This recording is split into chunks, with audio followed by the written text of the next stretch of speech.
今日咧，我要分享咧就係妙法蓮花經咧第一卷嗰一個段落係啦。咁點解要講咧？因為其實咧，我睇到咧佛經入邊咧講到有兩句説話，咁我覺得咧講得好好，咁跟住我就開始就睇真啲啦。佢就講咧，佢就話佛咧講經説法嘅時候咧，嗰個聲音咧係好清靜嘅。係啦，我要學咁同埋咧要佢出個聲咧都好柔軟嘅音嚟嘅，係啦，呢個就係我要學，係啦。咁但係我睇落去啊，原來係一個中間咧有個故事，一個場景啦，係好震撼嘅。咁所以我今日想講係啦。咁而呢個故事係點樣咧？就係啦，就佛咧有一日咧就一個集會啦，喺個集會入邊，咁佛咧就喺度講經，係啦，咁講個叫做大乘經，叫做無量義。咁喺度講啦，講完之後咧，其實佢講嘅時候咧，好多人圍繞住佛嘅，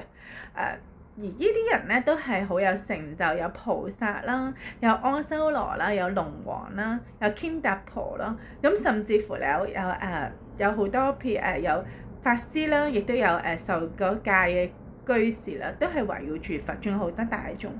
咁佛喺講咗呢本經之後咧，就即刻咧盤腿之後咧就係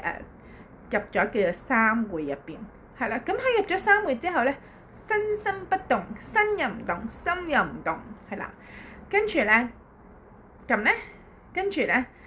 突然間咧嗰個天空嗰度咧落咗啲花落嚟。啲花咧好似雨咁，好多散咗喺佛嘅身上，同埋散咗喺大眾嘅身上。咁呢好多人啦都見到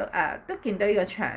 即係見到呢個情況啦。咁佢哋咧就一心觀佛，即係咧好用心嘅去觀佛啦。跟住佛咧就喺眉間，即係喺度放咗啲光出嚟。啲光咧好光，呢光就點樣咧？就光到咧，由下至地獄，上至呢個諸天咧，都見到呢啲光。咁而呢啲光咧，可以見到咩咧？係金色嘅，係啦，同埋呢啲光咧係照出嚟咧，其實咧可以睇到咧眾生嗰個業緣果報受報嘅好醜，即係眾生做嗰啲乜嘢事，得到咩果報，都係透過呢啲光嗰度可以見到，係啦，真係好犀利，係咪？係啦，跟住除咗之外咧，佢可以見到咧菩薩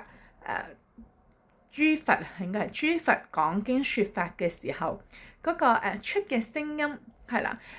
諸佛講經説法嘅出嘅清靜嘅聲音、柔軟嘅聲音都可以咧透過呢度見到，係啦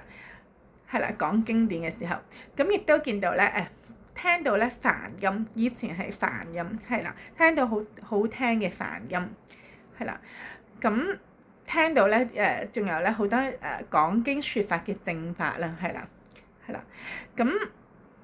呢個咧就係咧，其實咧係《妙法蓮華經》咧第一卷啦，其中一個段落嚟嘅，係一個開頭嘅段落，係即係由於我咧係見到睇到個經文嗰度講佛講經説法嘅時候，講嘅聲音係好清靜同埋好柔軟啦。咁所以我就好想去學嘅時候咧，我就睇到呢個經文啦，係啦。咁就呢個咧就係《妙法蓮華經》卷一